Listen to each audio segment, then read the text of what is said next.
Hello అండి, నమస్తే. Welcome back to Udaya village vlogs. ఇది వచ్చేసి డే 5 ఇన్ వయనాడ్. మేము వచ్చేసి వయనాడ్లో అమ్రేజీ రిసార్ట్లో స్టే చేసాము. ఇదంతా వచ్చేసి రిసార్ట్ ఫ్రంట్ వ్యూ అనమాట. అక్కడ పరిగెడుతుంది మా డ్రైవర్ అన్ననే, కార్ కోసం పరిగెడతా ఉన్నాడు. మార్నింగ్ ఫ్రెష్ అప్ అయిపోయి బ్రేక్ఫాస్ట్ చేసేసి ఇంకా మేమైతే వెళ్ళాల్సిన ప్లేస్కి అయితే వెళ్ళిపోతున్నాము. ముట్టి కర్లాడి lake first return straight Vythiri Vythiri ఎన్నూరి ఈ రిసార్ట్ అయితే ఎక్కడో మూలన లోపలికి ఉంది. మేము నైట్ టైం వెళ్ళాం కదా, అసలు మాకు ఈ రిసార్ట్ కూడా కనిపించలేదు. కనీసం బోర్డు కూడా పెద్దగా ఎక్కడ పెట్టలేదు. మేము ఈ రిసార్ట్ దాటేసి ఇంకా ముందుకు ఒక 5 కిలోమీటర్స్ వెళ్ళాము. చీకట్లో మాకేం కనిపించలేదు, కరెక్ట్ బోర్డు కూడా పెట్టలేదాడు. కానీ చాలా డేంజర్గా ఉంది, చాలా లోపలికి ఉంది ఇదైతే. ఒక్కసారి ఈ వయనాడ్ రోడ్స్ చూడండి ఎంత అద్భుతంగా ఉన్నాయో.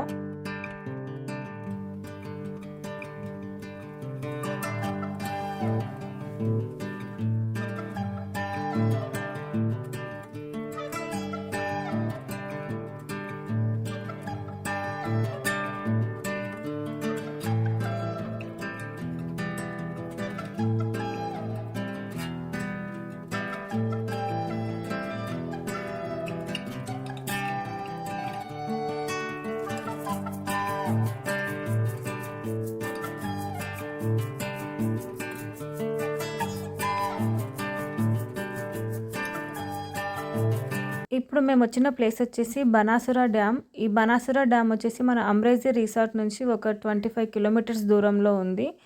అక్కడ డ్యామ్ దగ్గరికి వెళ్ళడానికి మనకి ఇక్కడ టికెట్లు అయితే తీసుకోవాలి. మేము ముగ్గురం అయితే టికెట్స్ అయితే తీసుకున్నాము, నేను, అక్క, బావ. అండ్ బుడ్డదైతే పడుకుంది కాబట్టి తమ్ముడైతే అక్కడికి రాలేదు. ఆ డ్యామ్ హైట్ దాకా నడవాలి, మొత్తం 2 కిలోమీటర్స్ 3 కిలోమీటర్స్ ఉంది అని చెప్పారు. ఇక్కడ బస్ ఫెసిలిటీ కూడా ఉంది. మనం డబ్బులు ఛార్జ్ చేస్తే బస్సు పైకి తీసుకెళ్ళిపోతాడు. ఈచ్ మెంబర్కి 25 రూపీస్ ఛార్జ్ చేశారు. పైకి తీసుకెళ్తారు, మళ్ళీ వాళ్ళే రిటర్న్ తీసుకొని కిందికి వదులుతారు. ఈ డ్యామ్ దగ్గరికి రావడానికి మనం మొత్తంగా అయితే ఒక 45 మినిట్స్ జర్నీ అయితే అయ్యింది. ఈ డ్యామ్ వచ్చేసి కేరళలోని వయనాడ్లో ఉంది. ఇది ఇండియాలోనే అతిపెద్ద మట్టి ఆనకట్ట అంట. మన ఏసియాలోనే 2nd మట్టి ఆనకట్ట ఇది. ఇది వచ్చేసి కరమనాథోడు నదికి అడ్డంగా దీనిని కట్టారని చెప్తున్నారండి. ఇది కబిని నదికి ఉపనది అని కూడా చెప్తున్నారు. దీని చుట్టూ అయితే ఫుల్గా కొండలు, మొత్తం వాటర్, అదంతా ఎంత హాయిగా ఉందో. ఇక్కడ ఉన్న వాటర్లో మన speed boating and zip line, కరకోయిల రైడ్ ఇలా ట్రై చేయడానికి చాలా అయితే ఉన్నాయి. మేమైతే ఏది ట్రై చేయలేదు. వ్యూ మాత్రం అదిరిపోయింది. ఆ కొండల మీదుగా మేఘాలు చూడండి ఎట్లా పడుతున్నాయో. ప్రతి 10 నిమిషాలకి హాఫ్ అన్ అవర్కి ఒకసారి చిన్నగా జల్లులు అయితే పడుతూ ఉన్నాయి. కొంచెం కొంచెం వర్షం పడుతుంది. ఇక్కడైతే మేము చాలాసేపే స్టే చేసాము. వర్షంలో కూడా అక్కడే చాలాసేపు ఆగాము, చాలా ఫొటోస్ తీసుకున్నాము. బోటింగ్ వెళ్ళే వాళ్ళు అట్లా స్పీడ్ బోటింగ్ కూడా ట్రై చేయొచ్చు. మేమైతే అసలు ట్రై చేయలేదు. ఈ వ్యూ చూసుకుంటా చాలాసేపు అక్కడే ఉన్నాము. ఈ బ్రిడ్జ్ మొత్తం ఒక మట్టితోటి కట్టారంటే అసలు ఎక్స్పెక్ట్ చేయలేదు ఆ కాలంలో అంత స్ట్రాంగ్గా ఎట్లా కట్టగలిగారు అని చెప్పేసి. మేము వెళ్ళే టైంలో అయితే వయనాడ్లో ఫుల్గా వర్షాలు ఉన్నాయి. ఈ వర్షాల వల్ల నేను కారు కూడా దిగలేకపోయాను. ఇక్కడ ఒక ప్లేస్ ఉండింది, ఆ ప్లేస్ పెద్దగా గుర్తులేదు, దాన్ని క్యాప్చర్ కూడా చేయలేకపోయాను. అక్కడ నుంచి మేము వేరే ప్లేస్కి అయితే వచ్చేసాము. డ్రైవర్ అన్న చెప్పాడు ఒక ప్లేస్ ఉంది, అక్కడ చాలా రకాల చెట్లు ఉంటాయి, మీరు చూడొచ్చు. ఈ ప్లేస్కి అయితే డ్రైవర్ అన్న తీసుకుపోవడం వల్ల వెళ్ళాము. ఎందుకంటే మేము చూడాల్సిన ప్లేస్లో ఇదైతే లేదు, ఈ ప్లేస్ అయితే లేదు. కానీ డ్రైవర్ అన్న బాగుంటుంది, మీరు షాపింగ్ కూడా చేయొచ్చు అని చెప్పేసరికి మేము అక్కడికైతే వెళ్ళిపోయాము. అప్పుడు కూడా దారుణంగా వర్షం పడుతుంది. మమ్మల్ని చూసి అక్కడ ఉన్న వాళ్ళు అంబ్రెల్లాస్ తీసుకొని వచ్చారు. అందరం అంబ్రెల్లా తీసుకుని ఆ ప్లేస్ అయితే చూడడానికి వెళ్ళాము. వర్షంలో కూడా టైం వేస్ట్ చేయొద్దు అని చెప్పేసి అయితే మేము చూడడానికి అయితే స్టార్ట్ అయిపోయాము లోపలికి.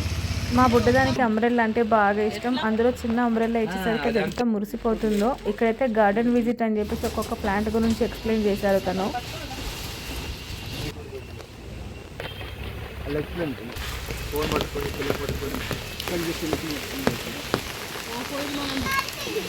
నాలుగు ఎకరాలు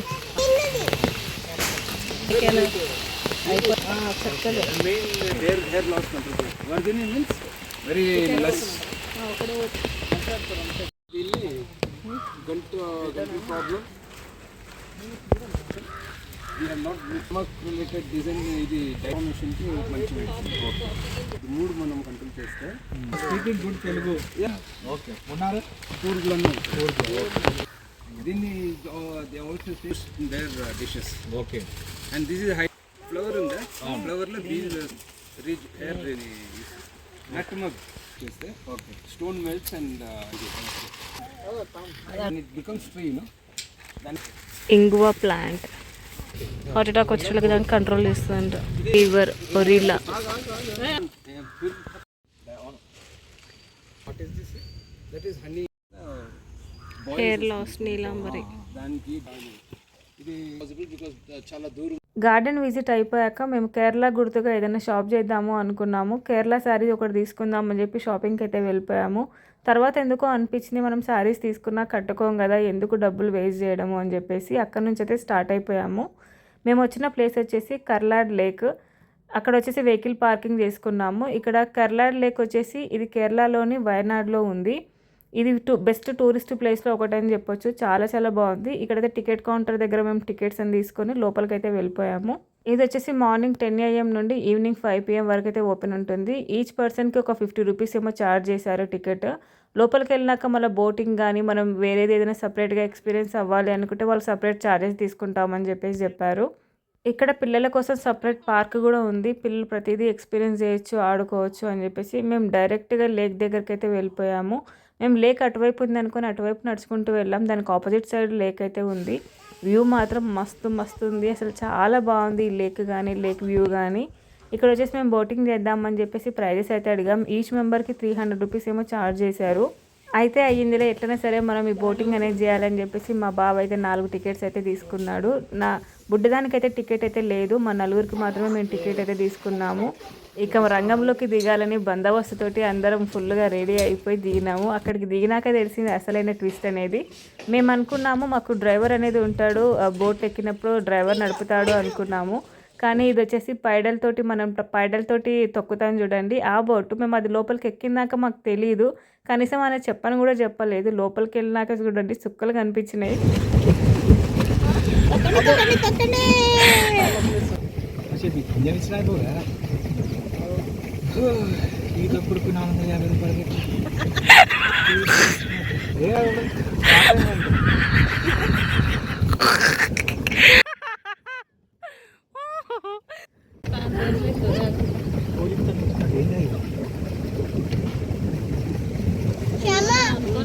ఎక్కించి పోండి అన్నాడు. డాడీ బాగా తొక్కుతున్నా, ఏం చెప్తుండ్రు మొక్కలన్నీ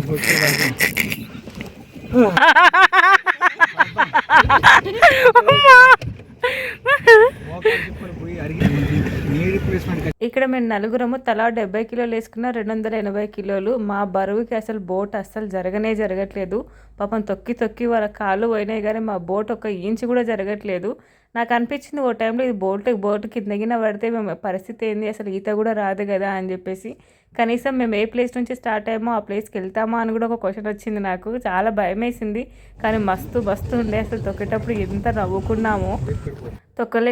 తొక్కుతున్నారు మా బావ మా తమ్ముడు. అసలు కొంచెం కూడా జరుగుతలేదు మా వెయిట్కి అయితే.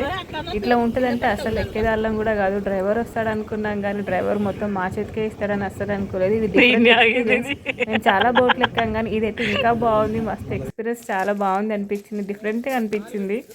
అక్కడ నుంచి స్టార్ట్ అయిపోయాక నియర్ బై ఒక 5 కిలోమీటర్స్లో ఇంకొక లేక్ ఉందని చెప్పారు. సేమ్ అక్కడ కూడా సేమే కానీ ఇక్కడ బోటింగ్ ఎలాగుందో అక్కడ కూడా బోటింగ్ ఉంది, పెడల్తో బోట్ చేయొచ్చు అని చెప్పారు. ఈ లేక్ దగ్గరికి అయితే వచ్చేసాము. ఇక్కడ టికెట్స్ తీసుకొని లోపలికి ఎంటర్ అయ్యాక తెలిసింది మాకు ఇక్కడ పెద్దగా ఏం లేదు. దీంతో కంపేర్ చేస్తే కర్లాగా 100% బెటర్ అనిపించింది. అయినా సరే ఇంత దూరం వచ్చాం కదా, ఇది కూడా చూద్దాం లోపల ఎలా ఉంటుందో అని చెప్పేసి టికెట్ కౌంటర్లో ఒక 20 రూపీస్ ఆమె టికెట్ తీసుకున్నారు. తీసుకొని లోపలికి అయితే వెళ్ళిపోయాము లేక్ చూద్దాము అని చెప్పేసి. జస్ట్ ఒక 10 మినిట్స్ ఏమో నించున్నాము, ఎక్కువసేపు అయితే ఉండలేదు. అక్కడ పెద్దగా అస్సలు లేదు, అసలు నీట్గా కూడా లేదు. జస్ట్ ఒక 10 నిమిషాలు అక్కడ నించొని అదంతా చూసి అక్కడ నుంచి అయితే మేము మళ్ళీ రిటర్న్ అయితే అయిపోయాము.